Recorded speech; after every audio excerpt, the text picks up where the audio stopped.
D'accord. Nous allons commencer dans 5 minutes Ok. du long Covid. Nous sommes à notre programme Éco-Covid long. Nous ne sommes pas nombreux pour le moment, environ, environ une dizaine de personnes. Est-ce qu'on peut vous demander d'ouvrir vos différentes caméras? On va passer hein, aux civilités et puis après, nous allons rentrer dans le vif du sujet. Le temps de permettre aux autres membres de la communauté de pouvoir nous rejoindre. Voilà. Et donc, je suis docteur Kwasi Emilienne pour les nouveaux membres de cette communauté. Je suis médecin spécialiste de santé publique. Donc, je suis chargée d'assurer la facilitation de cette session éco. Donc, ici, notre slogan, c'est tous enseignent, tous apprennent. Voilà. Donc, ici, on apprend des uns des autres. C'est vraiment une plateforme de partage d'expériences et d'échange des bonnes pratiques. Voilà. Donc, on est là. On veut apprendre de vous, comme vous aussi, vous allez apprendre de nous. Et donc, nous avons, tout le monde est expert ici.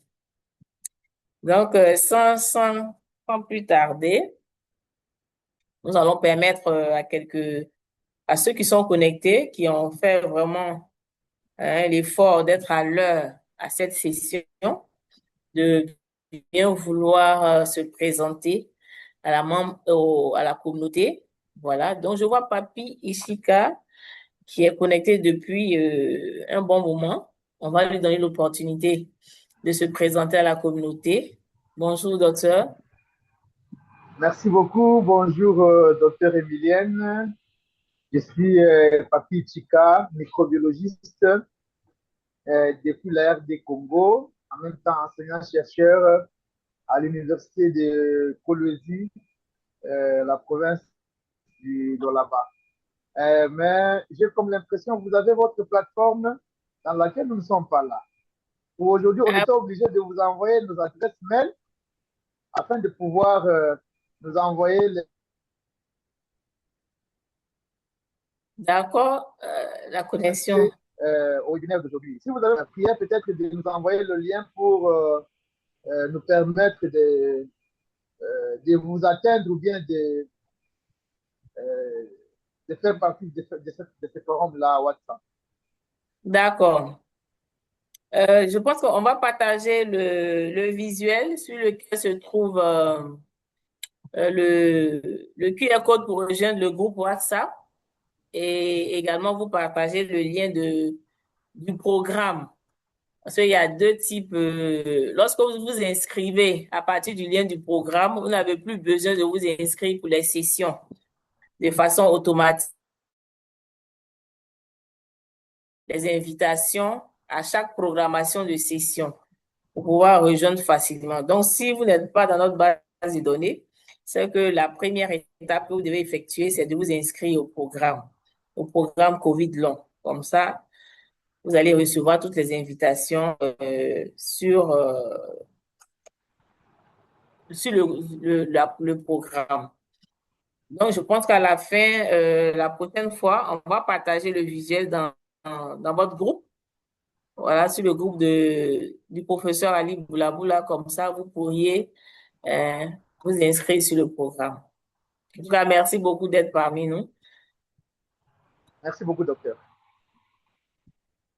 Et donc, je vais transiter directement vers le professeur Ali Boulaboula qui est connecté. Bonjour, professeur.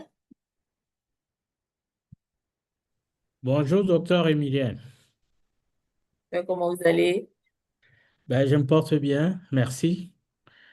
Bon, merci de vous présenter à la communauté. Nous avons de nouveaux membres.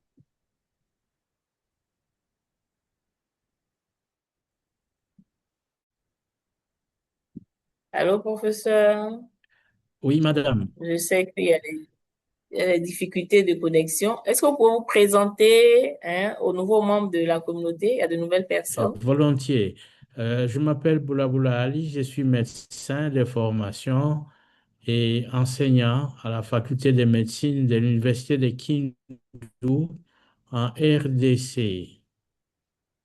Merci beaucoup, professeur. Je signale aussi que le professeur fait partie du pool d'experts qui ont en charge de conduire ce programme Éco-Covid long, dont il est membre du comité scientifique. Et donc, notre experte du jour également fait partie de ce comité.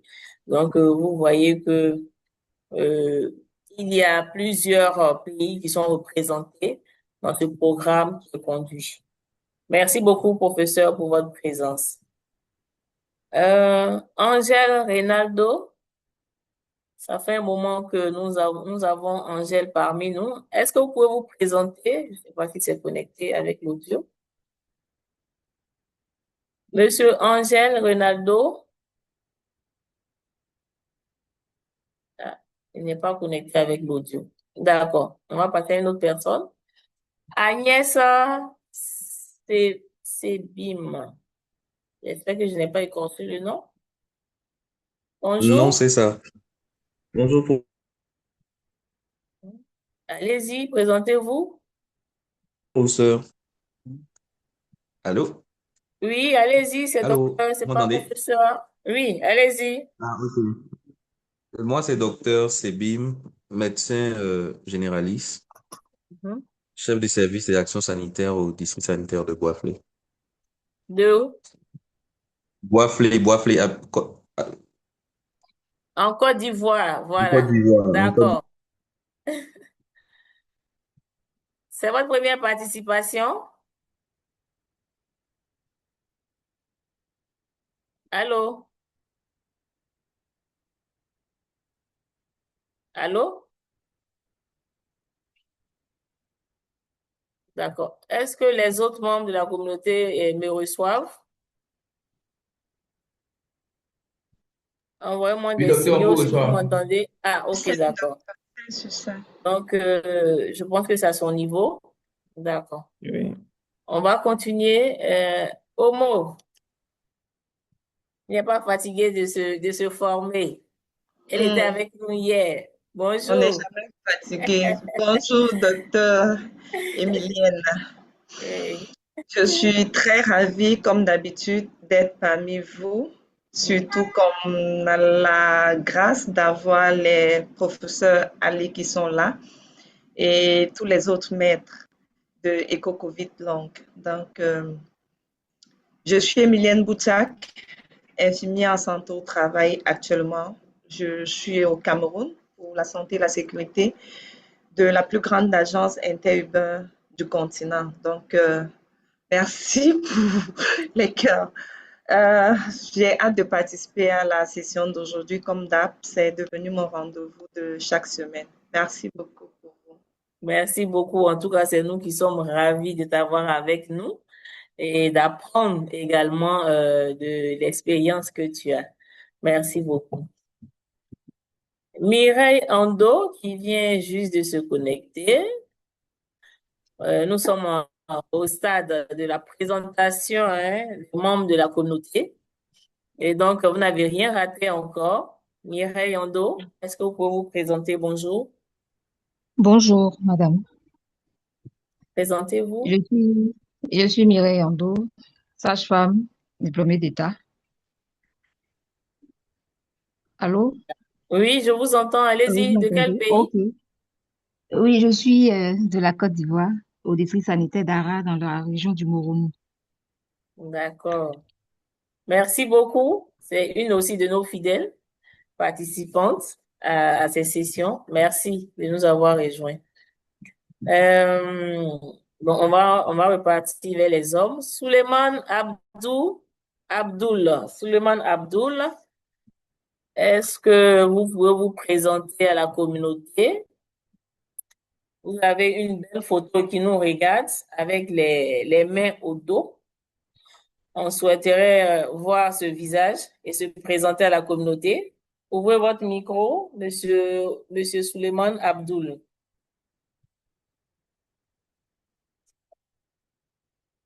D'accord. qui n'est pas encore avec nous. Nso Akobe. Nso Akobe. Nso Akobe, bonjour. Nso Akobe, bonjour. Ouvrez votre micro et présentez-vous. D'accord. Monsieur Zuma. Bonjour. OK, allez-y. Bonjour. Allô. Oui, allez-y, Allô. bonjour. On vous entend, Bonjour. allez-y. Je suis Incho Kobe, gestionnaire de données Côte d'Ivoire. D'accord. Merci beaucoup d'être avec nous. Je vous en prie. Je crois que c'est pas Monsieur Zuma ou le représentant de Monsieur Zuma qui est connecté avec une casquette. Donc, on aimerait entendre votre voix. Bonjour, ouvrez votre micro.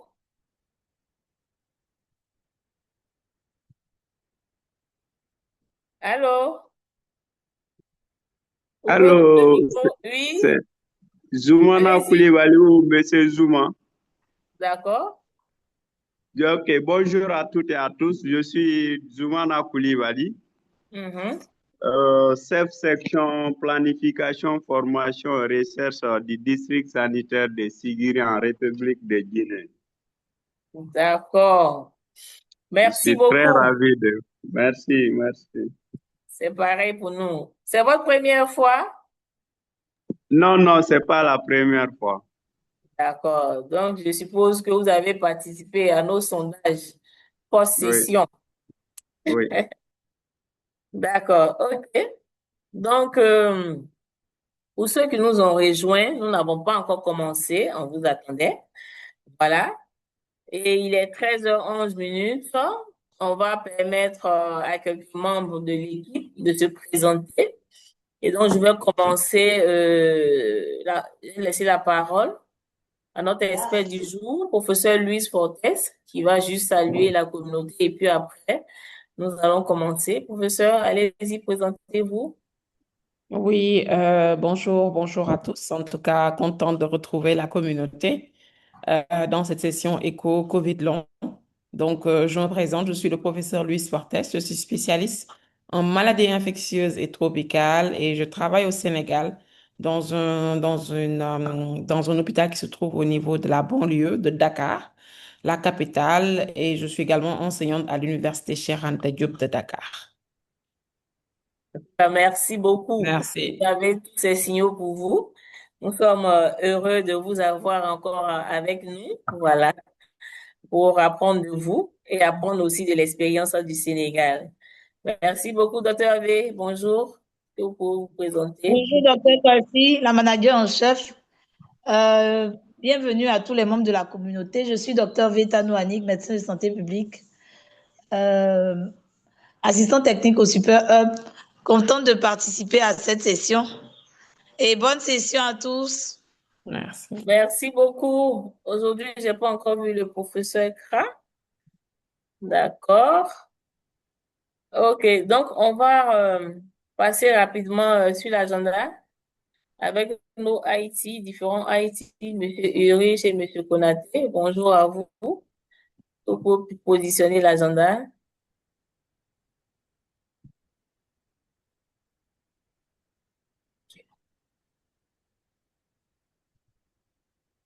D'accord. Donc, notre thème de ce jour, c'est COVID long et VIH. Voilà.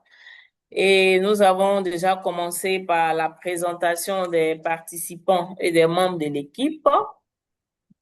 Tout à l'heure, nous allons rappeler les consignes. Après cela, nous allons passer à une présentation de cas qui sera faite de façon interactive avec l'expert du jour. Et après cette présentation, il y aura une présentation didactique pour accompagner la thématique du jour. Nous allons également échanger. Et à la fin, nous allons terminer aux environs de 14h15 par la clôture avec l'annonce de la prochaine session. Et nous allons vous partager le lien du feedback pour votre appréciation de la session sur la session du jour. Donc, comme toujours dans notre principe, nous allons rappeler les consignes. C'est de fermer les micros lorsque vous ne parlez pas. Gardez votre vidéo allumée tout au long de la session et positionnez votre caméra correctement, pour avoir un éclairage adéquat. Si c'est possible, si vous n'avez pas des soucis de connexion, surtout, recommandez lorsque vous voulez prendre la parole.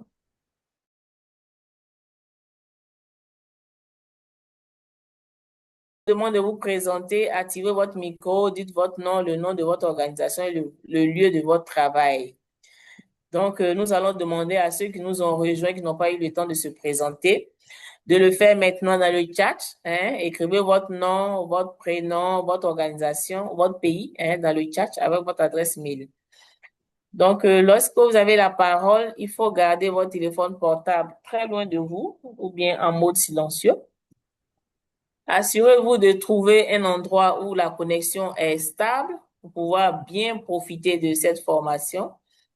Et pour pouvoir prendre la parole, on vous demande d'utiliser les fonctions de lever la main dans le Zoom.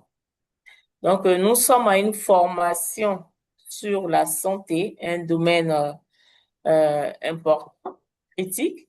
Et donc, nous ne devons pas divulguer d'informations de santé personnellement identifiables, puisque nous présentons des cas pratiques qui sont des cas réels. Diapo. Pour les problèmes de Zoom, pour ceux qui ont des difficultés, échangez dans le chat avec nos différents IT qui sont connectés. Et comme je le disais tantôt, je vais vous présenter dans le chat. Nous allons vous envoyer les diapositives de cette présentation. On va les mettre en ligne sur iEco et également vous envoyer par mail. Et nous voulons vous dire que cette session est enregistrée et votre présence, vos consentements à être enregistrés. Pour ce programme de formation, il y a un certificat de participation à la fin de la formation, c'est-à-dire dans le mois en décembre 2026. Et il y a également une attestation de participation pour ceux qui répondent au sondage après nos sessions. Donc, tout à l'heure, à la fin de la séance, nous allons vous partager le lien pour faire le sondage. Donc, voici rappelé quelques consignes très importantes. Et donc, nous allons donc passer. On peut arrêter le partage. Merci beaucoup. Donc, nous sommes à notre 4e session, voilà, de ce programme qui va durer environ 9 mois. Oui, 9 mois. Une session toutes les 3 semaines, plus particulièrement les jeudis, de 13h à 14h15. Et donc, ce programme, nous avons des présentations de cas. Donc, vraiment, c'est l'occasion d'encourager tous les prestataires qui sont dans la communauté, qui ont rencontré des cas, à nous les présenter. Voilà. Donc, aujourd'hui, nous allons laisser la parole au professeur pour nous présenter le cas et puis nous allons interagir avec la communauté. C'est vrai qu'on va changer, on a biaisé un peu, voilà, le modèle éco pour ceux qui ont l'habitude de nous suivre. Cette fois-ci, l'experte va faire une étude de cas, je crois, de façon interactive avec vous. Voilà. Vu qu'il n'y a pas de volontaire vous présenter des cas pratiques. Donc, on vous encourage à nous envoyer des cas pour qu'on puisse apprendre. Donc, professeur, Oui, laisse toute la place. voilà. Oh, bonjour à tous, je suis contente encore d'être à nouveau avec la communauté ECO. Non, même s'il y a, il y a ECO, c'est une seule communauté, ECO Résistance, ECO PCI, ECO Covid long. Donc, c'est tous la même maison avec C'est plusieurs ça, chambres.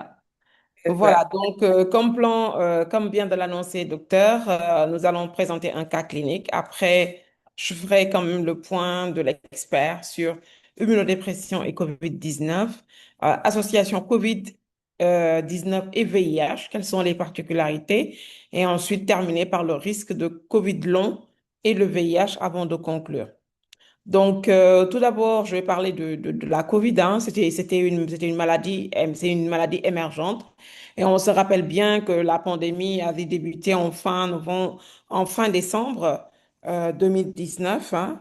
Finalement responsable d'une pandémie avec au mois de mars 2026, nous en sommes à 779 millions de cas avec 7 millions de décès.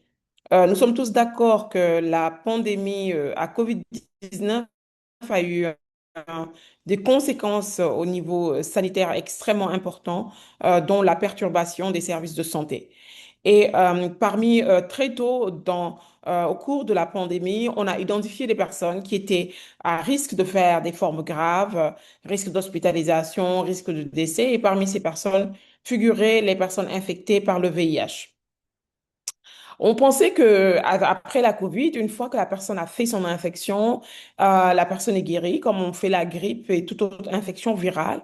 Mais on s'est rendu compte que par la suite, des patients présentaient une persistance des symptômes.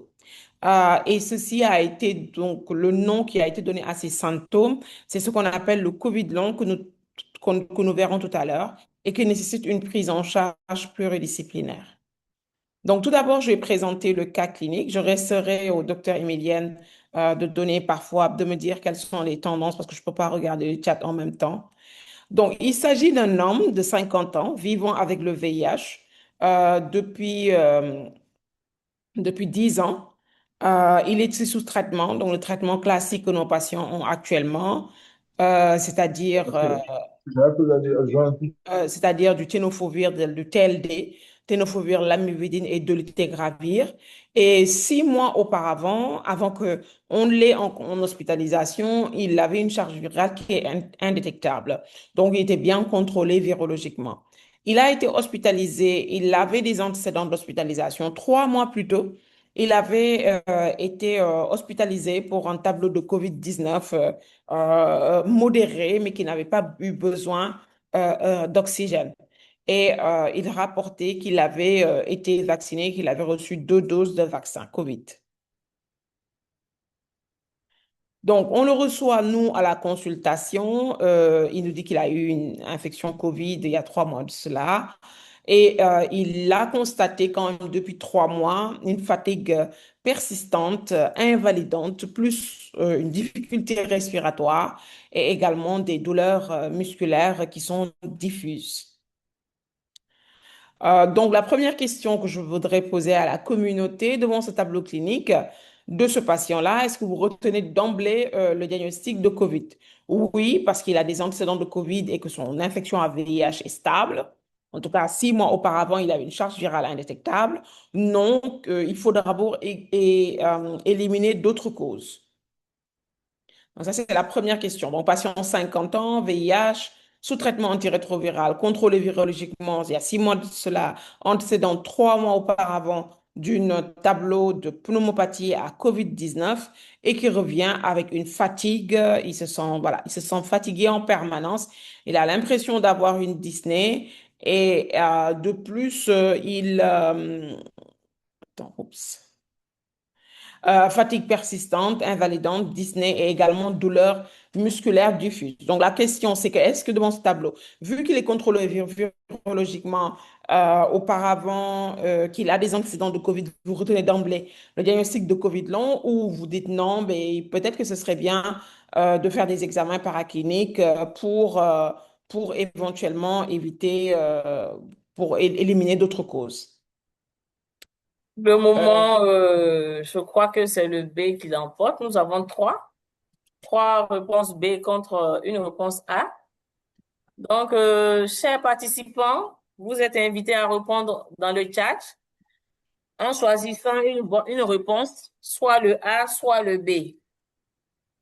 Au vu de ce qu'on vous enseignait depuis 2023 pour les anciens membres de la communauté, avec la définition de COVID long, et avec tous ces signes dont présente ce patient antécédent de COVID-19, signes fatigue persistante depuis 3 mois quand même après le COVID-19. Et c'est vrai, il est positif VIH, mais il a une charge virale indétectable, il est sous traitement, bien contrôlé. Donc, quel est le diagnostic? Je vois B, il y a plus de B que de A. Il y a plus de B que de... Oui. Donc, pour le moment, le professeur, je pense que non, il faut éliminer d'autres causes. C'est ce qui l'emporte pour le moment. Chers participants, nous attendons vos réponses. Vos réponses.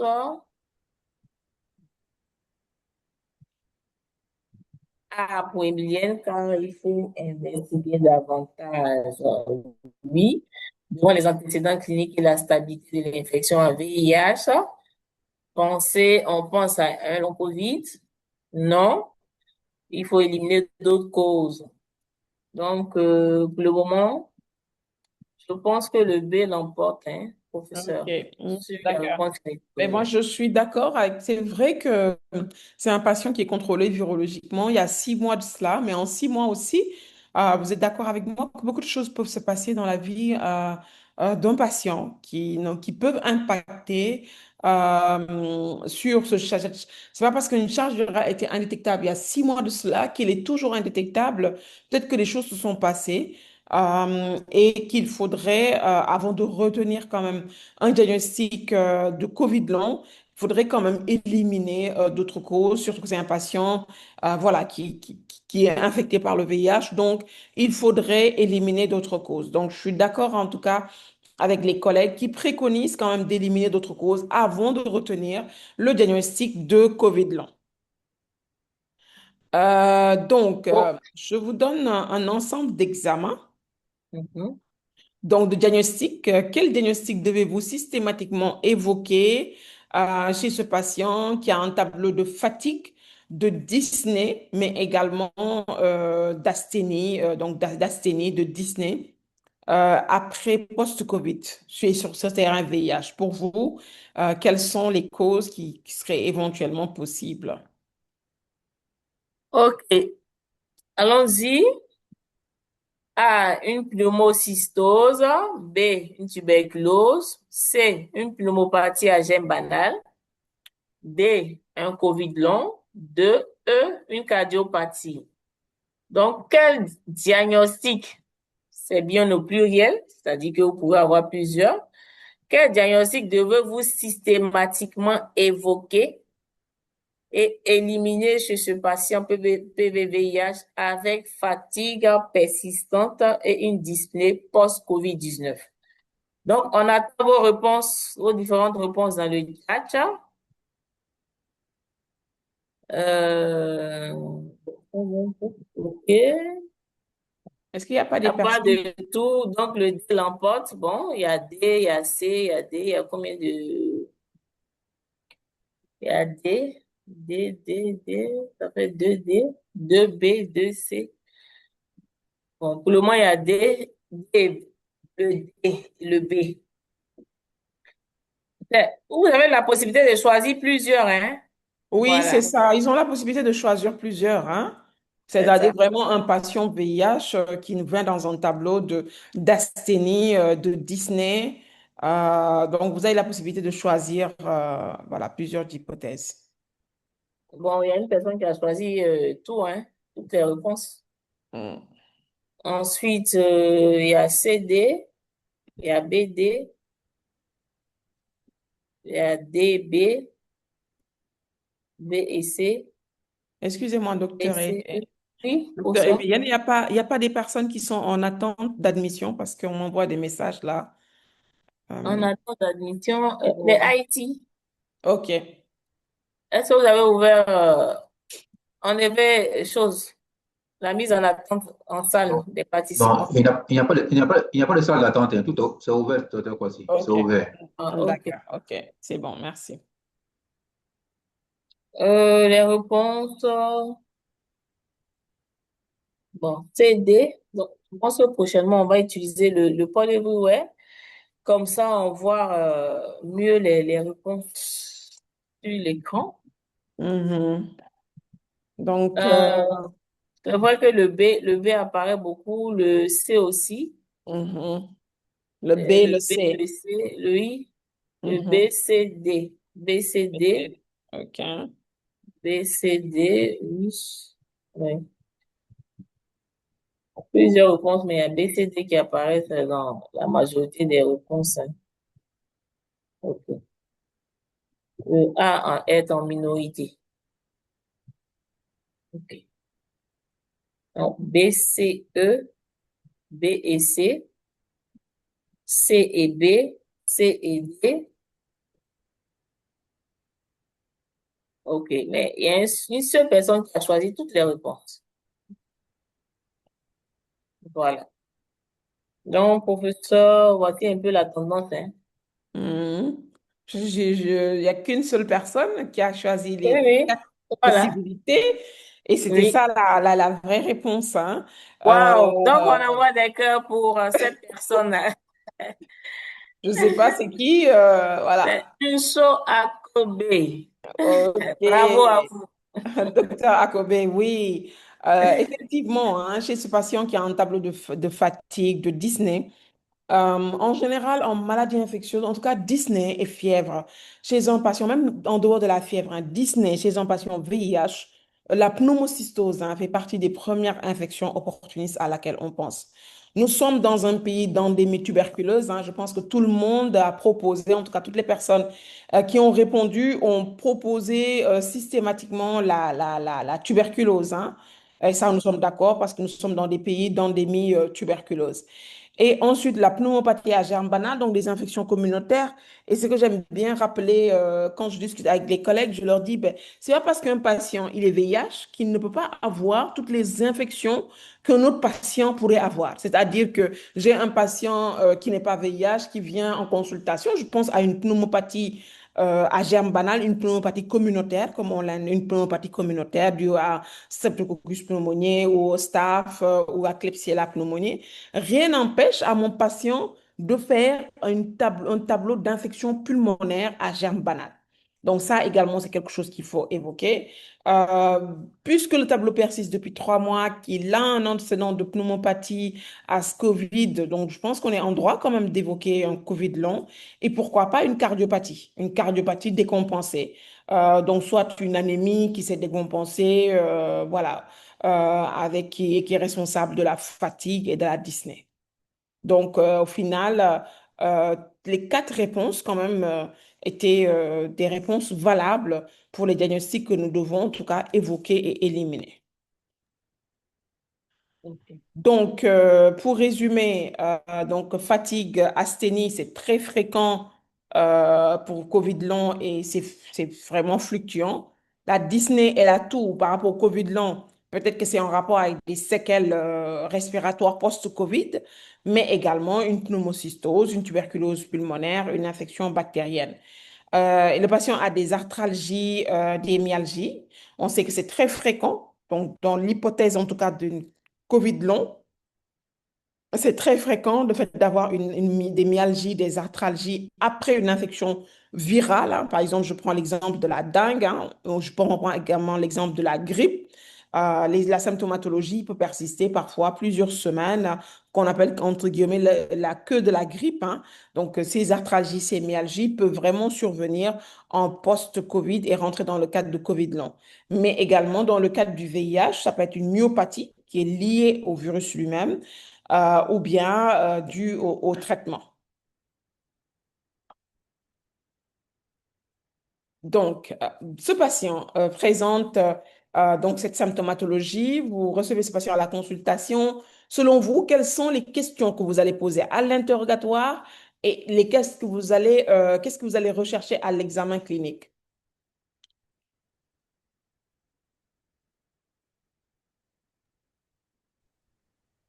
Ah, peut-être on peut donner la parole à quelqu'un.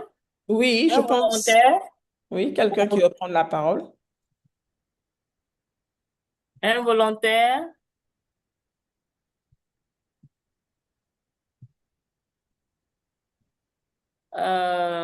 Bon. Qui aimerait se jeter à l'eau? Voilà. Emilienne? m'apprêtais à t'interroger d'ailleurs. Allez-y. Oui, docteur. Merci, professeur, pour tout ce que vous êtes en train de faire pour nous. Je pense que chez ce patient, j'ai envie de faire l'analyse des crachats, un prélèvement pour rechercher les barres. Et par conséquent, je vais demander s'il y a des notions de tour et autres. Et bien évidemment que je dois lui faire une imagerie parce qu'il faut faire une radio pulmonaire et pourquoi pas des bilans cardiaques pour voir s'il n'y a pas une insuffisance cardiaque quelque part. Et donc, il y a beaucoup d'analyses. Il y a les bilans sanguins aussi à rechercher. Non, on a l'examen clinique. Donc, il y a un prélèvement sanguin et analyse qu'on doit faire, NFS, CRP, c'est quoi l'autre truc là? Ok, je reviens si ça me revient aussi. Merci déjà. Merci beaucoup pour ces éléments de réponse. Autre intervenant pour ajouter? Docteur Loum. VIH hépatite, ça va ensemble. Docteur Loum, bonjour. Oui, bonjour docteur. Oui, allez-y. Quels sont les éléments que vous allez rechercher à l'interrogatoire chez ce patient? Et à l'examen clinique également.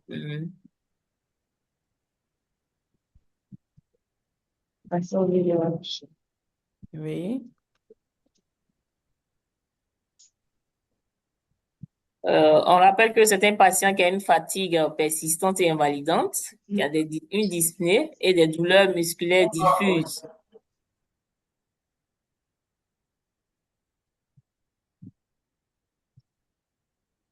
Qui d'autre? Qui d'autre pense à quelque chose d'autre? Clément Adama? Oui. Elle revient encore à la charge. Emilienne, allez-y.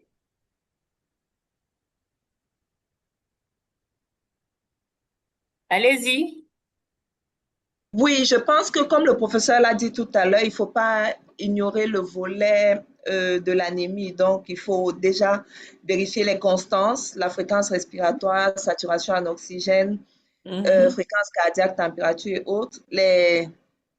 Bien évidemment, les signes de détresse, l'auscultation pulmonaire, la pâleur, si anémie, et l'état nutritionnel aussi. Donc, rechercher s'il n'y a pas une autre infection opportuniste, comme je parlais tout à l'heure pour la TB ou une infection secondaire à ARV. Est-ce qu'il prend bien ses ARV et autres?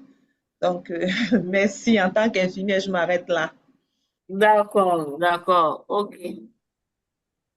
D'autres intervenants? Ok, je me suis trompée de truc, hein. Ok, Jean-Marie Caridiatou, je rattrape. Caridiola. Oui, autant pour moi.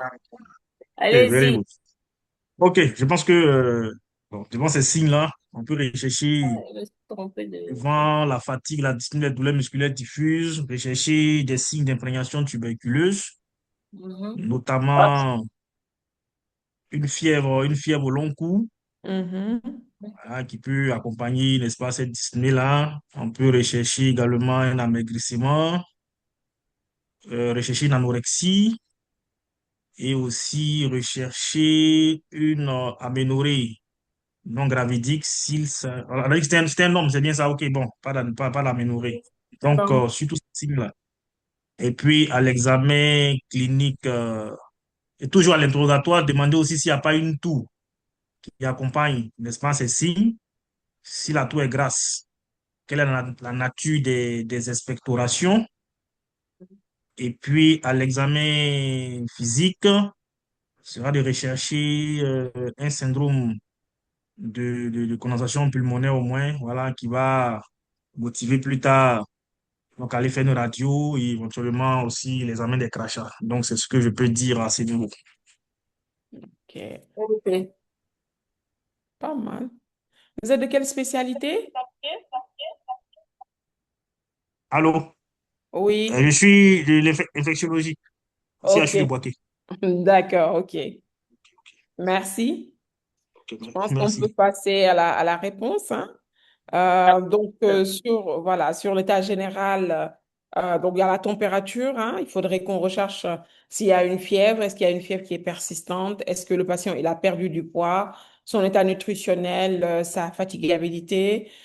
Sur le plan respiratoire, l'un des signes d'appel, en tout cas d'organes, c'est l'arthralgie, myalgie, mais également un tableau respiratoire, donc la toux. On parle de dyspnée, autant pour moi. Est-ce que c'est à l'effort? Est-ce qu'il y a une notion, c'est au repos? Ensuite, est-ce que c'est une toux qui est sèche? Est-ce qu'il y a une toux déjà? Parce qu'on n'a pas parlé de toux, on avait juste parlé de dyspnée. Donc, rechercher tous les autres signes associés, puisqu'on nous dit qu'à chaque fois qu'on a un signe clinique, un signe fonctionnel au niveau d'un appareil, il faut ouvrir le tiroir et rechercher tous les signes qui sont en rapport avec cet appareil. Donc, ici, c'est l'appareil respiratoire, donc la dyspnée, la toux. Est-ce qu'elle est sèche, persistante ou elle est productive? Est-ce qu'il y a des râles crépitants, sibilants? La saturation en oxygène et ce qu'on appelle l'épreuve à la marche. Et on voit si le patient il désassure quand on fait l'épreuve à la marche. Ensuite, nous avons au niveau ostéomusculaire la douleur musculaire diffuse. Est-ce qu'il y a des raideurs? Je parle d'arthralgie, mais il faudrait qu'on fasse un examen ostéo-articulaire pour voir est-ce qu'il y a une raideur au niveau articulaire, quelle est la force musculaire. Cardiaque, parce que notre patient également, il nous parle de dyspnée et de fatigue, hein, et parmi les hypothèses que nous avions évoquées tantôt, nous avions parlé également de cardiopathie. Donc, c'est bien de voir est-ce qu'il y a des palpitations et l'examen, est-ce qu'il y a des souffles, est-ce qu'il y a des signes d'insuffisance cardiaque. Et ensuite, s'enquérir de son état de l'observance au traitement antirétroviral. C'est vrai qu'il y a 6 mois auparavant, on nous a dit que le patient avait une charge virale indétectable, mais peut-être que des choses se sont passées entre-temps et c'est bien de s'enquérir toujours de l'observance au traitement antirétroviral. Donc, quels sont les examens paracliniques que vous allez demander chez ce patient?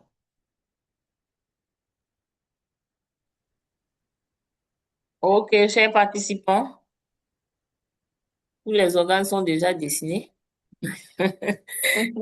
Quels sont les examens paracliniques que vous allez demander? Donc, vous pouvez lever la main et puis donner votre réponse.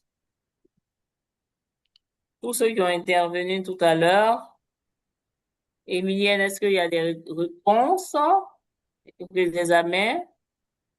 Notre dernier intervenant également. Agnès Sebim, est-ce que vous avez une réponse à donner?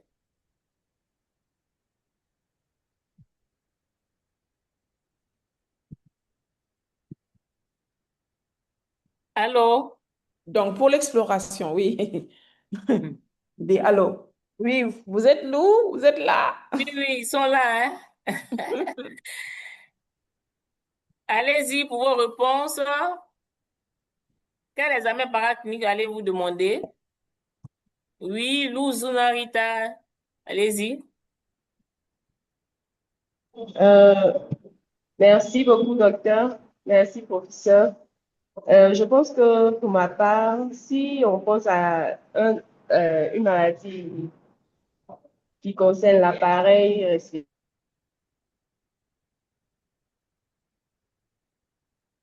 Je pense qu'elle a des soucis de connexion. respiratoire, on peut, bon, l'examen du crachat, on peut aussi demander la radiographie pulmonaire.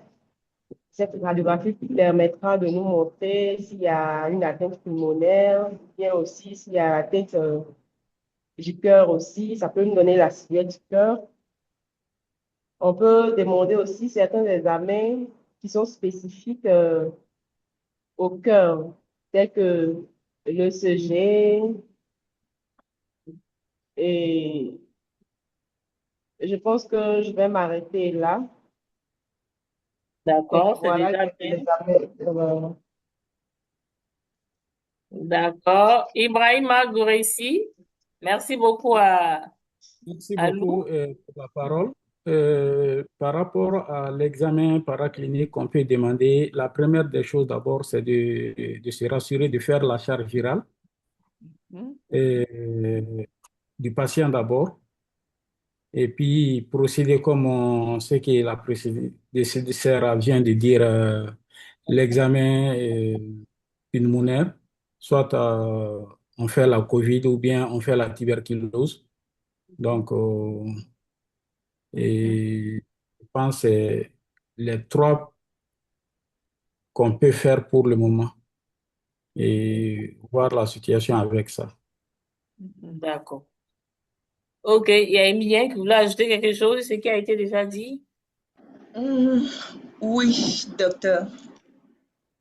Je Allez-y. pense, en première intention, on fera une imagerie médicale, radiographie thoracique beaucoup plus, et aussi des bilans bactériaux, mycologiques, comme l'analyse des crachats qui venait d'être dit, le frottis sanguin pour rechercher d'éventuels paludismes, le volet biologique aussi, NFS, je l'avais précédemment dit, le taux de CD4 qui va être dosé et la charge virale.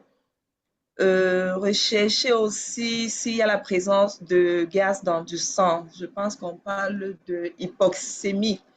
Voilà. Vérifier sa saturation en oxygène. Donc, c'est bon parce qu'on a parlé déjà de l'observance aux ARV et tout ce qui est cardiovasculaire, ECG et autres.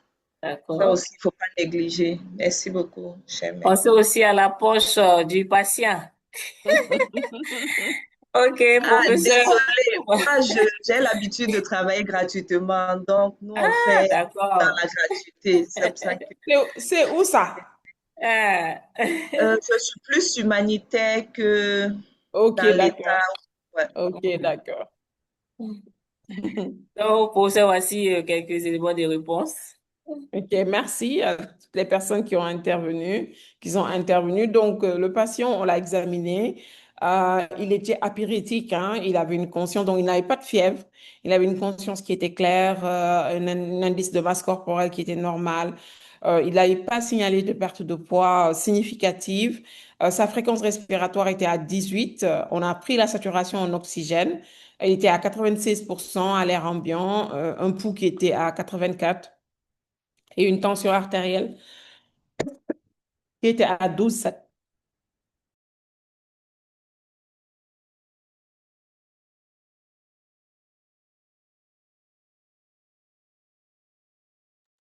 Qui était à 12,7.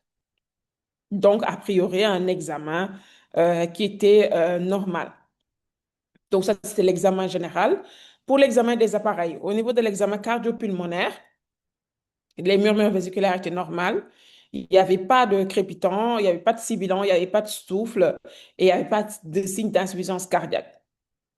L'examen également, il se plaignait, n'oublions pas que le patient se plaignait de douleurs, hein, d'arthralgie et de myalgie. Donc, on a fait l'examen musculo-squelettique, hein, et on notait la présence de douleurs musculaires diffuses à la palpation, surtout au niveau des cuisses et des épaules, mais il n'y avait pas d'arthrite ni de tuméfaction articulaire.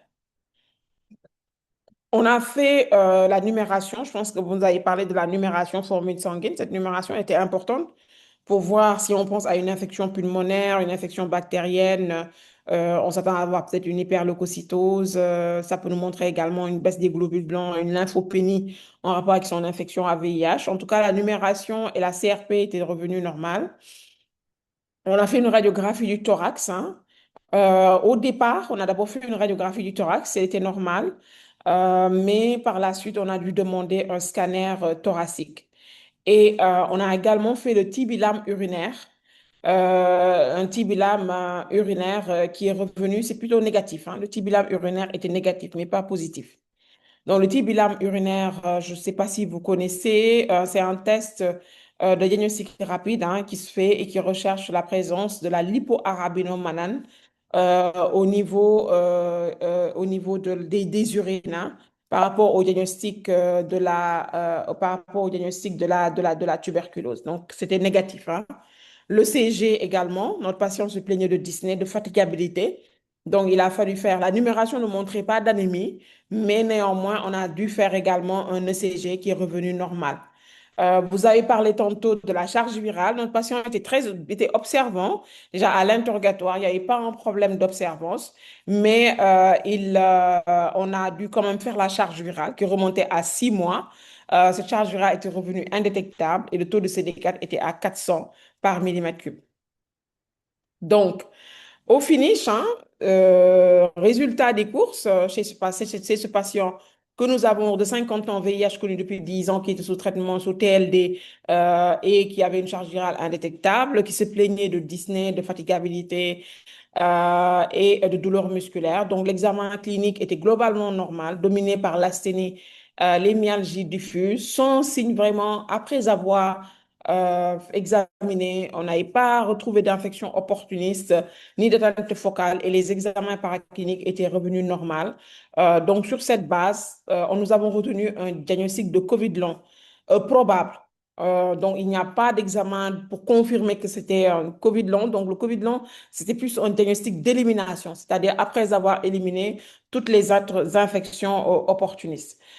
Donc, quand on regarde sur cette diapositive qui a été publiée dans un article qui a été publié dans COVID 2025, cette fatigue qui est retrouvée chez le patient peut être en rapport avec une réactivation de virus latent, un phénomène inflammatoire, la production d'auto-anticorps. Au niveau respiratoire également, le fait qu'on retrouve des anomalies respiratoires, ça peut être en rapport avec soit une altération au niveau des tissus par les monocytes. Ça peut être en rapport avec une altération endothéliale, une thrombose, mais chez ce patient-là, c'était pas peut-être des microthrombus hein, ou bien des auto-anticorps. Au niveau gastro-intestinal, il n'est pas rare de retrouver également des patients qui ont des tableaux de COVID long. Et sur le plan physiopathologique, il serait expliqué par pourquoi pas la persistance de coronavirus au niveau du tube digestif. Le changement également que cette infection ait créé une modification du microbiote, mais également la production d'auto-anticorps. Les atteintes neuropsychiatriques, la persistance de coronavirus ou bien une réactivation de virus latent ou bien la production d'anticorps et une atteinte cardiaque, des microthrombus ou bien auto-anticorps. Si je devais résumer cette diapositive, finalement, dans la physiopathologie de cette COVID, de ce COVID long, plusieurs hypothèses, notamment la persistance de coronavirus, de virus, au niveau de certains appareils, notamment gastro-intestinal, neuropsychiatrique, et ce qui me fait rappeler cette notion de réservoir. Ceux qui sont spécialistes en maladies infectieuses, on sait qu'au cours du VIH, nous savons qu'il y a des réservoirs, des virus qui sont présents au niveau tube digestif, qui sont présents au niveau cérébral, qui ne vont pas se multiplier et qui vont rester à l'état quiescent. Donc les réservoirs, mais également la production également d'auto-anticorps fait partie des mécanismes, en tout cas, qui sont évoqués par rapport aux signes cliniques qu'on peut observer au cours de COVID long. Donc, sur le plan thérapeutique, le traitement, il est essentiellement symptomatique. Donc, par rapport à la fatigue persistante, donc il y a le repos adapté avec une reprise progressive. Au niveau respiratoire, la kiné respiratoire, la surveillance de la saturation en oxygène. Et pour les myalgies, les arthralgies, c'est de proposer un traitement antalgique, une kinésithérapie douce, des étirements, l'activité physique adaptée. Voilà, en tout cas, le cas clinique que je voulais présenter aujourd'hui à la communauté. Et je pense que ce qu'on peut retenir, c'est vraiment un patient qui a un tableau chronique, hein, qui évolue depuis 3 mois et qui nous vient VIH. Ça peut se manifester par des atteintes neurologiques, digestives. Tous les appareils peuvent être touchés, mais dans ce cas-là, il ne faudra pas passer à côté d'infections opportunistes et on pourrait éventuellement retenir le diagnostic de COVID long après avoir éliminé des causes organiques. Et si le COVID long est retenu, ce sera vraiment un traitement symptomatique. D'accord. Merci beaucoup, professeur, pour ce cas clinique très intéressant. Est-ce que dans la communauté, on peut avoir des recommandations ou bien une leçon apprise sur ce cas qui a été traité? Qu'est-ce que vous retenez comme leçon apprise? Ou bien quelles recommandations formulez-vous? Chers participants, vous avez la parole avant qu'on ne donne l'opportunité au professeur de continuer. Quelle leçon retenez-vous de ce cas qui a été présenté? Oui, Emilienne, allez-y.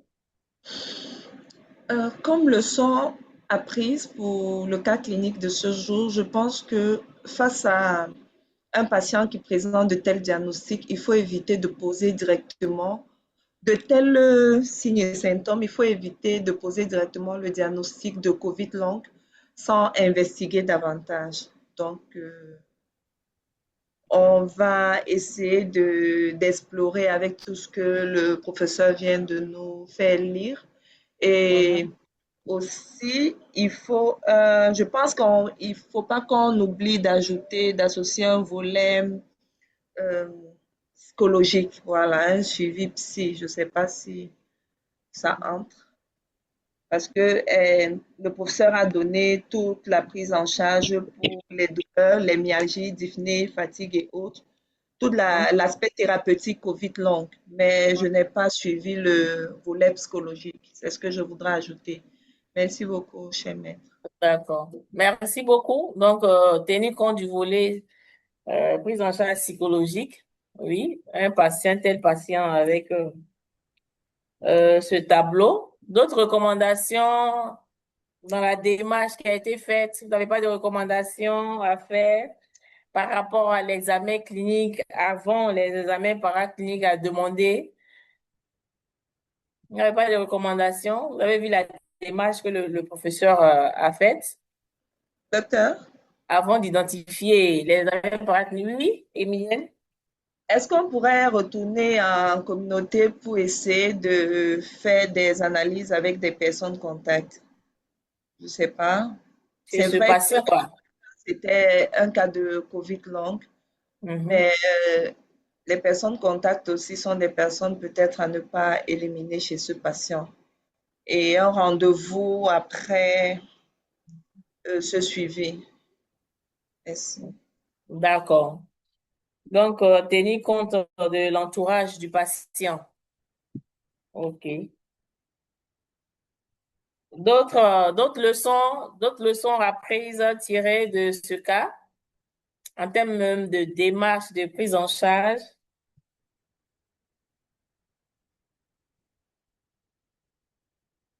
Non, c'est bon pour vous? D'accord. OK, donc on va dire merci au professeur pour ce cas clinique très intéressant, qui nous a permis de repasser un peu en revue la définition même du COVID long, surtout pour les nouvelles personnes qui apprennent, aussi de voir un peu ce tableau qui touche presque tous les organes chez ces patients. Et donc, vraiment la nécessité de faire une prise en charge holistique. Et surtout, moi, je retiens surtout qu'un examen clinique, l'interrogatoire est très important et l'examen clinique est très, très important pour pouvoir orienter les examens paracliniques à faire. D'accord. Donc, professeur, voilà, on va vous laisser la place pour continuer sur la présentation didactique. Merci beaucoup, professeur. Votre micro. Merci pour les interventions. Je suis d'accord en tout cas sur la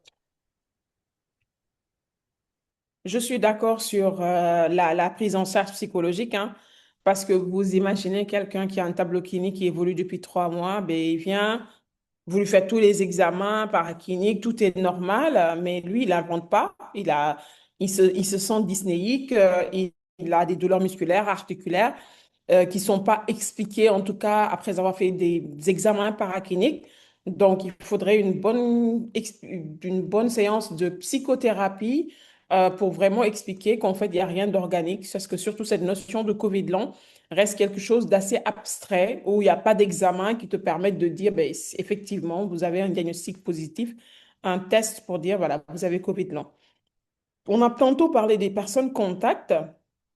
Et ce qui m'a fait penser aussi que rien n'empêche également aux patients de refaire une infection à COVID, hein. C'est vrai que l'infection à COVID, c'est à 3 mois. Tout dépend, est-ce que il a 50 ans, il est VIH, et on sait qu'il y a ce phénomène de vieillissement accéléré chez les patients VIH, et que peut-être qu'il a refait une autre, peut-être parmi les examens également à faire, c'est de faire des examens au niveau, par exemple, nous, dans notre hôpital, nous sommes un site de surveillance des infections respiratoires aiguës. C'est vrai que ça répond à des définitions. Il avait juste une dyspnée, il n'avait pas de fièvre, il n'avait pas de toux.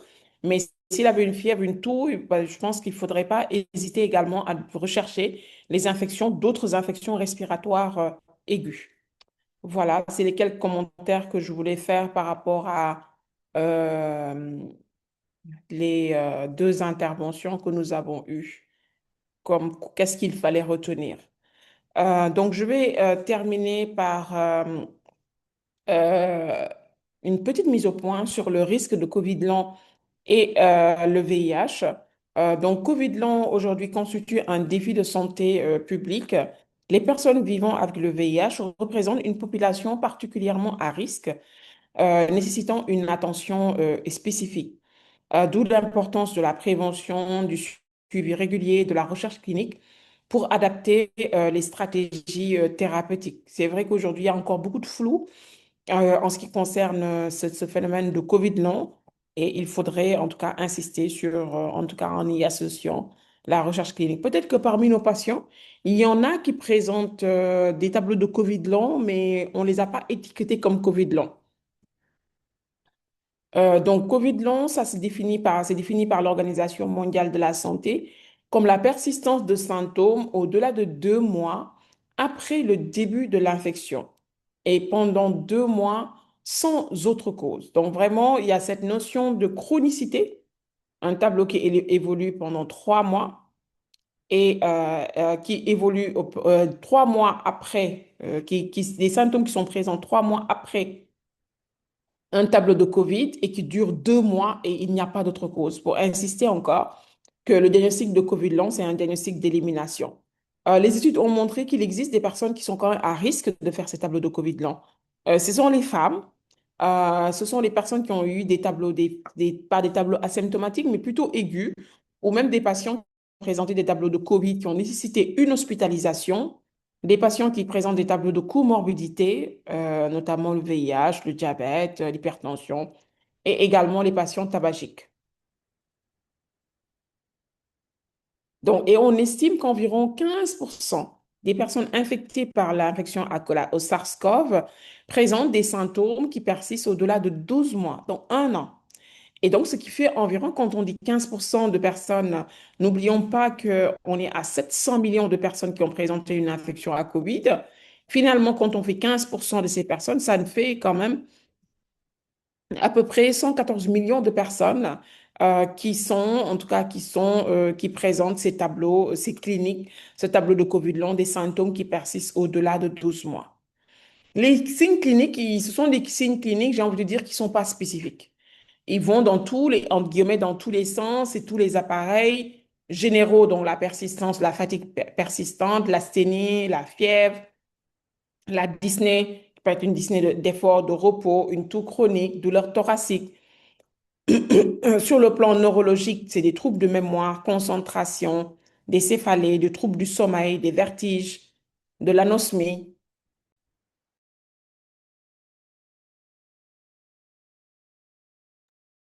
Dysgeusie, des troubles au niveau du goût, de l'anxiété, une dépression, des troubles de l'humeur, du stress post-traumatique, surtout c'est des patients qui ont présenté des tableaux de COVID sévères, chez qui on a été obligé d'oxygéner, d'intuber. Donc, en général, ils en sortent avec un stress, des signes musculo-articulaires, donc myalgie, arthralgie, douleurs diffuses, faiblesse musculaire, Ensuite, sur le plan cardiovasculaire, palpitations, tachycardie, douleur thoracique, douleur abdominale, diarrhée, nausées, troubles digestifs et également au niveau dermatologique.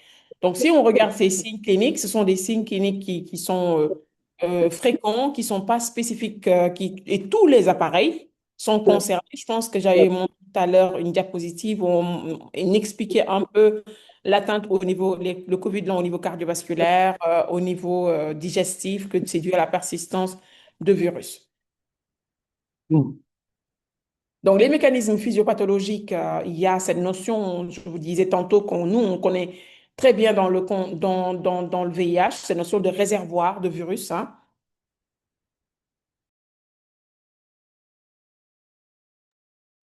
Donc, des mécanismes physiopathologiques, donc réservoir viral persistant au niveau de certains organes, au niveau cérébral et au niveau digestif, mais également cette notion d'auto-immunité, de production d'auto-anticorps, donc des réactions auto-immunes déclenchées par l'infection, des lésions et un dysfonctionnement tissulaire qui est secondaire à la réactivation de parfois de virus herpès latent, mais également le faible taux de cortisol et d'hormones sexuelles, notamment la testostérone. C'est pour ça que c'est beaucoup plus fréquent. En tout cas, ce qu'on constate, c'est beaucoup plus fréquent chez les femmes. Donc ça, c'est par exemple une étude qui a été publiée dans le World Journal Virology en 2023, où ils ont, donc c'est les réservoirs qui sont là, de taux anticorps, un dysfonctionnement et un faible taux de cortisol et d'hormones sexuelles.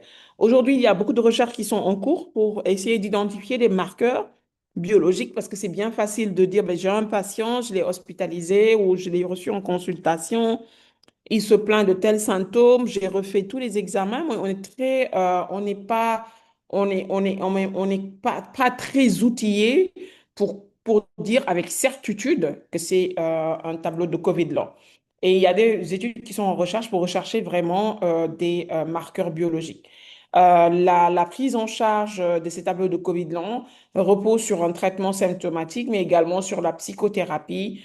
Tantôt, une des collègues a parlé tout à l'heure de l'aspect psychologique, la psychothérapie qui est quand même un aspect qui est important. Quand on regarde je pense que je vous présente deux ou trois publications, ce sont des symptômes dans une cohorte de patients VIH où ils ont essayé de regarder quelle était la prévalence donc ils ont inclus 510 patients, donc sur ces 510 patients, a priori, un patient sur trois, 35%, présentaient un tableau des symptômes persistants après une infection à COVID. Et c'était prédominé par l'asthénie, la fatigabilité, dans 33%, et les douleurs musculaires, dans 30%. Et quels étaient les facteurs associés à cela? Le sexe masculin, les patients au sexe masculin avaient un risque beaucoup plus faible, donc plus donc les femmes. L'hospitalisation lors d'infections aiguës, donc qui était associée à un risque accru, donc ils avaient presque 2 fois plus de risque de présenter un tableau de COVID long. Et finalement, la présence, la persistance de ces symptômes n'était pas associée ni à la charge virale, ni au taux de CD4, ni au statut vaccinal. Et ça, c'est une étude qui a été publiée en 2024. Donc, on retient qu'un patient sur trois, en tout cas dans cette étude, présentait un tableau de COVID long, c'était asthénie physique et douleur musculaire. Et le fait d'être hospitalisé est un facteur de risque. Une autre étude également qui a été publiée en 2025, et cette fois-ci, ce n'est pas une étude, c'est une méta-analyse, une recherche systématique dont ils ont poolé plusieurs études. Il s'agissait de 17 études qui ont été incluses dans l'analyse, donc une grosse cohorte de patients, 39 000 patients de personnes vivant avec le VIH, donc infectés par SARS-CoV. Donc plusieurs études et finalement, on regarde, on observe une prévalence qui est quand même assez élevée quand il poule une prévalence de 52%. Et toujours dans la même étude, il compare les patients VIH positifs, compare les patients VIH positifs des VIH négatifs et il retrouve en tout cas un risque 2 fois supérieur de présenter ce tableau de COVID long chez les patients VIH en comparaison aux patients VIH négatifs. Toujours dans cette même étude dont on vient de parler, où il y avait 2 fois plus de risques, Donc, les symptômes les plus fréquemment retrouvés, c'était la toux. On a les deux autres symptômes qu'on a retrouvés tantôt, la fatigue persistante et l'asthénie. Et les facteurs de risque, c'était les patients qui avaient des tableaux de COVID modérés à sévères. Donc, plus un patient a fait un tableau de COVID modéré à sévère, il a une probabilité d'avoir un COVID long. Ensuite, dans cette étude, ils ont recherché, ils ont dosé les marqueurs inflammatoires, les cytokines pro-inflammatoires, donc notamment l'interleukin gamma, le IP10 et le tumor necrosis factor, qui étaient élevés. Il y avait une diminution de l'interféron bêta et il y a d'autres marqueurs inflammatoires également, ce qui évoque en tout cas un déséquilibre immunitaire. Donc, de cette présentation, nous pouvons retenir que le point de départ, donc, c'est vraiment un patient VIH qui nous vient dans un tableau de symptômes persistants au-delà de 3 mois. Il faudrait toujours l'importance de l'examen clinique, hein, toujours croiser l'examen clinique avec le statut et l'histoire de la maladie à VIH, mais l'histoire de la maladie également de l'infection à COVID-19. Donc, les patients qui ont des taux de CD4 qui sont relativement bas, on va dire au stade de maladie à VIH avancée, en tout cas, il faudra se donner un point d'honneur de rechercher activement toute autre infection opportuniste. Il peut être une tuberculose, une pneumocystose, en fonction du tableau clinique que le patient présente, une toxoplasmose, une infection à cytomégalovirus. Si le patient a un état immunitaire qui est relativement bon, un taux de CD4 qui est à 200, il faudra analyser le profil symptomatique. Il faudra vraiment regarder les symptômes et ne vraiment pas hésiter à faire une exploration. Ne pas conclure trop vite à un tableau de COVID long sans avoir exclu au préalable soit une infection banale, soit une infection opportuniste, surtout si le patient a une immunodépression profonde. Les symptômes de COVID long, en général, c'est des symptômes qui sont fluctuants, mais surtout polymorphes. C'est leur caractère polymorphe parfois où le patient a l'impression d'un mal partout, d'un mal-être, tandis que les infections opportunistes, souvent, ils sont progressifs, ils sont focalisés et dans le cadre infectieux, ils sont associés à une infection. Voilà, je vous remercie de votre attention. Merci beaucoup. On envoie des signaux au professeur pour cette belle conclusion avec ce message clé. À retenir, hein, si vous avez oublié tout le reste, mais cette dernière diapositive, elle est très importante, qui résume un peu ce que nous avons appris depuis le début de cette session. Donc, chers participants, merci. Merci à notre cher maître, le professeur Louis Fortes. Toujours très intéressant de l'écouter. Hein. Merci beaucoup. Donc, chers participants, on tire vers la fin. Est-ce que vous avez encore des questions à poser? On demande au ID de mettre le lien du feedback dans le chat. Le nouveau lien hein, du feedback, pas l'ancien, s'il vous plaît.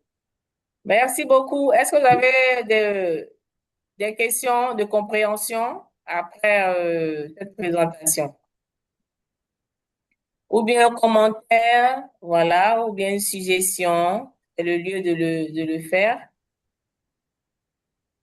Docteur Huguette Loum, un petit mot. C'est vrai que vous avez remercié le professeur dans le chat. On veut entendre votre voix. Ouvrez votre micro. Oui, Emilienne. OK. Vraiment, c'est pour dire sincèrement merci au professeur pour la qualité de l'enseignement. Merci, professeur. Voilà, donc, c'était très bien. Merci. D'accord. C'est beaucoup, c'est gentil. Oui, Emilienne. J'ai juste envie de dire big up au professeur, vraiment. Elle est extrêmement forte, comme son nom l'indique. Oui, c'est ça. Professeur Louise Fortes, merci beaucoup. Je me sens toujours plus galvanisée quand je finis les sessions avec vous. Merci à vous, cher maître. Merci, ma bombo, docteur Emilienne Kwasi. Merci beaucoup. La belle famille. C'est la famille. Merci beaucoup, en tout cas au professeur. Et merci à tous les participants. Nous avons mis le lien dans le chat. Hein, veuillez participer, évaluer cette session. Voilà, c'est le lieu d'évaluer cette séance que nous avons eu avec le professeur Louise Fortes. Voilà. Je crois que c'est la seule dame d'ailleurs, hein, non, elles sont deux dans le comité scientifique de ce programme. Oui, Ibrahima Gouressi. J'espère que c'est l'accent, hein. Merci beaucoup, Oui, allez-y. merci beaucoup. C'est juste des questions j'ai des questions, au fait, par Allez-y. rapport à la présentation des professeurs. J'aimerais savoir vraiment s'il y a des éclaircissements par rapport à ça concernant les fragments du virus persistant chez les patients. Ça persiste durant combien de temps? Et aussi si elle peut aussi donner aussi des tranches d'âge concernées par rapport à la persistance de fragments du virus chez les patients concernés. Merci beaucoup. Merci. Professeur, allez-y. OK, merci. En tout cas, parmi les hypothèses hein, pour la persistance du virus SARS-CoV, hein, ça fait partie des hypothèses. Les sites où on les a décrits, c'est beaucoup plus, par exemple, au niveau du poumon, au niveau des intestins, très fréquent, au niveau du système nerveux central et au niveau des ganglions lymphatiques et notamment la persistante au niveau intestinal. Et ce que je dis, la persistance de ces virus n'est pas, en tout cas, ça fait partie des hypothèses pour le COVID long et ce n'est pas quelque chose de nouveau. Par exemple, dans le cadre de l'infection AVIH, c'est vraiment quelque chose que nous connaissons très bien, la présence de réservoirs, les réservoirs de virus qui sont au niveau du tube digestif, qui sont au niveau cérébral. Aujourd'hui, si on arrivait à détruire tous les réservoirs, on pourrait guérir éventuellement un patient. Donc, il y a plusieurs mécanismes, ce sont des réservoirs. Donc, c'est des virus qui persistent dans certains tissus et qui vont être peu actifs. Donc, étant donné qu'ils ne sont pas actifs, ils vont échapper au système immunitaire. Mais également, il y a ce qu'on appelle la stimulation au niveau immunitaire, la stimulation du système immunitaire. Donc, si les patients immunodéprimés, ce qu'on se rend compte que la perte de la clairance virale, elle est beaucoup plus lente que les autres patients. Et ça dépendait, par exemple, ceux qui ont travaillé dans les CTE, il nous arrivait, dans les centres de traitement de COVID, il nous arrivait d'avoir de certains types de patients. Des patients qui, au bout de, je sais pas, 14 jours, quand on leur faisait la PCR revenait négative. Alors que je me rappelle qu'il y a un patient qu'on a gardé parce que au début, les critères de sortie d'hospitalisation, c'était d'avoir deux PCR négatives. Mais ce patient-là, on l'a gardé 3 mois en hospitalisation. Impossible pour que d'avoir une PCR négative. Donc, il y a certains patients pour lesquels on a une persistance, en tout cas virale, voilà, qui peut durer parfois plusieurs mois. Mhm. Il a posé également une autre question. La tranche d'âge concernée, ces La, patients, quelle est la tranche d'âge? La plupart de ces patients-là sont dans quelle tranche d'âge?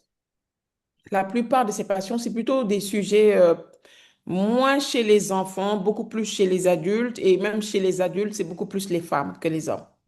Mhm. D'accord. Merci beaucoup, professeur. Monsieur Ibrahima, c'est ça, docteur Ibrahima, c'est bon? Moi, j'avais une question Oui, parmi... bon, merci beaucoup, professeur, pour votre présentation et merci, on vous remercie encore une fois de plus. Et vous avez fait une brillante présentation. Merci beaucoup, professeur. Moi, D'accord, j'avais une professeur, question, vous voulez? merci. Oui, merci, docteur Ibrahima. Je voulais savoir, est-ce que dans votre ce qu'on constate malheureusement, je pense qu'on en a discuté, c'est que les patients Covid, ils ont été hospitalisés dans nos structures, le service de maladies infectieuses. Entre-temps, la Covid est terminée, on va dire en guillemets. Les patients aujourd'hui, tous les symptômes, des signes cliniques dont nous avons parlé, s'ils ont des signes respiratoires, ils peuvent se retrouver dans des consultations d'infectiologie, mais aussi ils peuvent se retrouver dans des consultations de pneumo. Mais si le patient, par exemple, a des troubles nésiques, il a constaté qu'il oublie beaucoup plus que d'habitude, il a des douleurs, et ça, il va aller voir le neurologue. L'autre, quand il a des arthralgies, myalgies, il va aller voir le rhumato, moins le généraliste. C'est pour ça que je voudrais savoir, est-ce que dans votre dans votre expérience, est-ce que vous avez des patients pour lesquels, que vous avez reçus et chez qui vraiment vous avez suspecté un tableau de COVID long? Mhm. Oui. Donc, au vu de tout ce que vous avez appris, est-ce que vous avez reçu ces genres de patients? Puisque maintenant, il n'y a plus les centres de traitement qu'on utilisait pour la prise en charge des patients de COVID-19. Tous ces centres ont été supprimés et donc les patients se retrouvent dans les autres services. Est-ce que, en tant que praticien, est-ce que vous avez rencontré ce type de patient qui présente ce tableau? Ou bien, après ces cours, hein, après ces différents programmes auxquels vous participez, est-ce que ça vous revient un peu? Peut-être qu'il y a un patient qui est passé dans les filets, les mailles de vos filets, sans avoir pensé peut-être au COVID long. Voilà. Oui, Emilienne? Oui, professeur, je pense que c'est aujourd'hui, c'est avec vous que je fais connaissance de la COVID longue. Et lors de mon passage au sein de la MINUSMA à Gao, j'avais déjà partagé cette expérience une fois avec vous ici. On a eu un patient qui avait fait la COVID et qui avait été isolé, mais qui, des mois après, je pense que c'était près de 4 mois, qui présentait à peu près les mêmes signes et avec la dyspnée à l'effort et des signes de détresse respiratoire, mais sans autre gravité parce que le taux d'émo, tout était redevenu normal et on a même fait la COVID qui était négative. Donc, nous, on a pensé peut-être il a rechuté, ça peut être une COVID, mais elle était négative. Donc, on n'a pas évoqué le diagnostic de COVID, non, on est juste resté dans la prise en charge en fonction des signes qu'il présentait, on donnait des médicaments. Merci.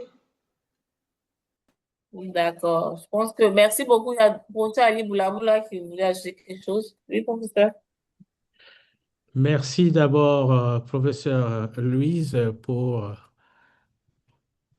l'intérêt du sujet et la façon de le présenter. Nous apprenons plus que hier. Alors, je voudrais revenir sur la question que vous avez posée.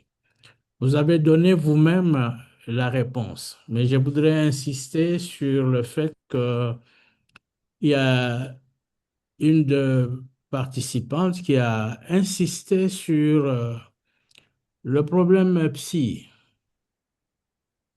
On n'y met pas beaucoup d'accent, mais moi je voudrais ajouter le fait que ces patients avec les symptômes qui ne partent pas ou qui reviennent sont découragés.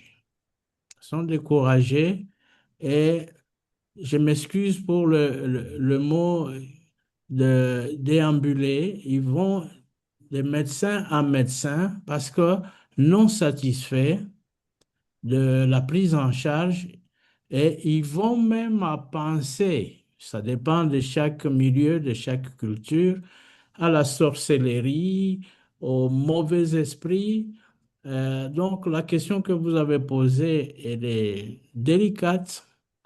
Vous y avez donné les réponses, mais ce sont des malades non satisfaits et qui déambulent, qui passent de médecin à médecin parce que non satisfaits de la prise en charge. Voilà ce que je voulais ajouter à ce que vous avez dit et ce que les autres aussi ont dit.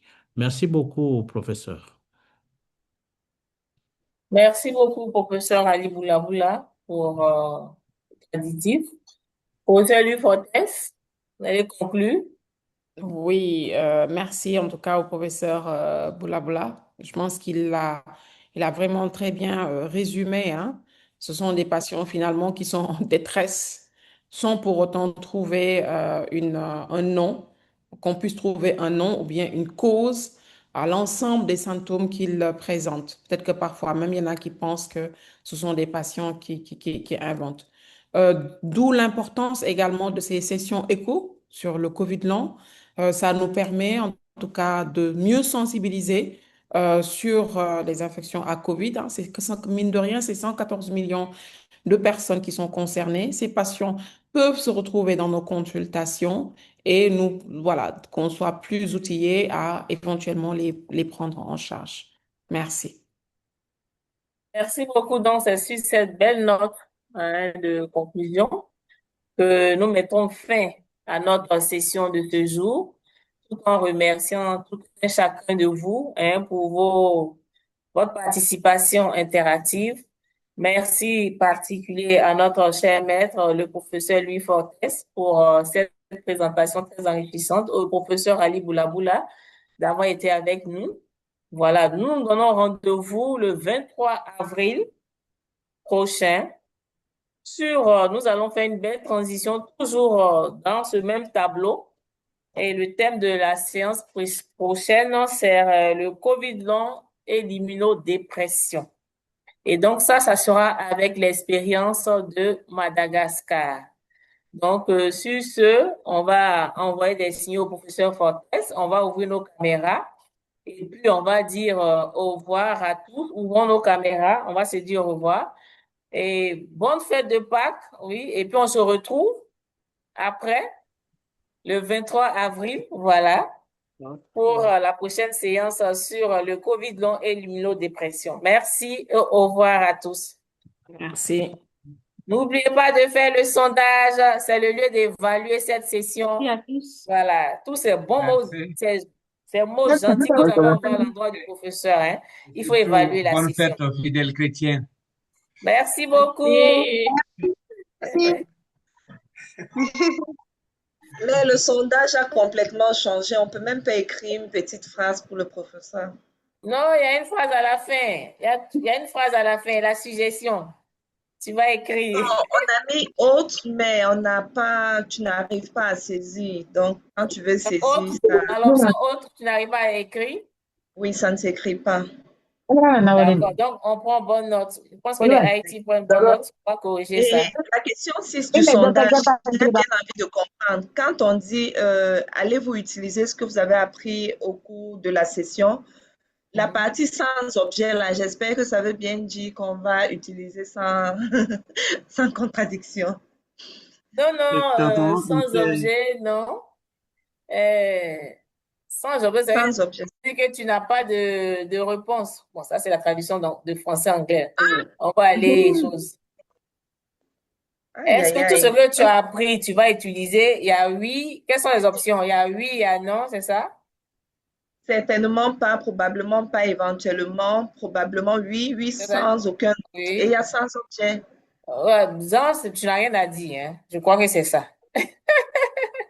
Excusez-moi, pardon, c'est pas ce que j'aurais souhaité. Professeur? Oui.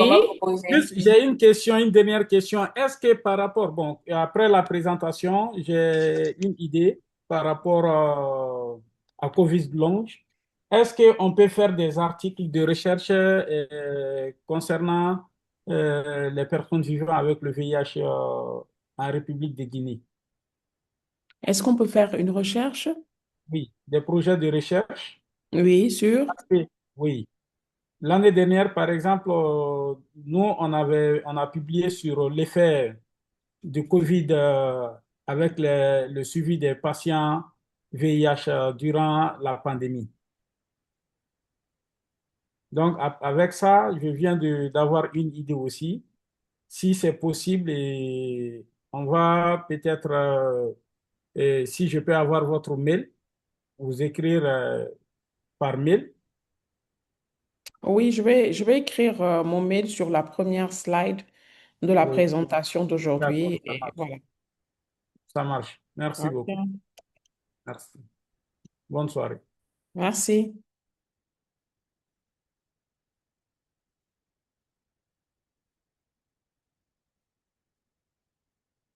On n'a pas envie de partir, professeur.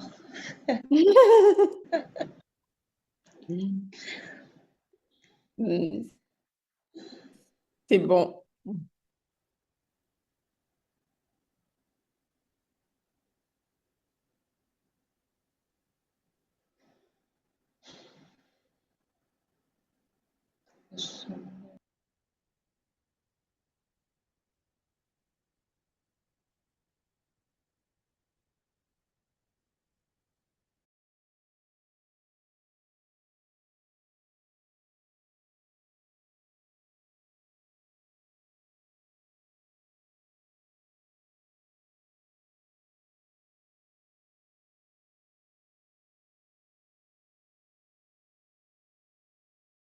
Non, ah.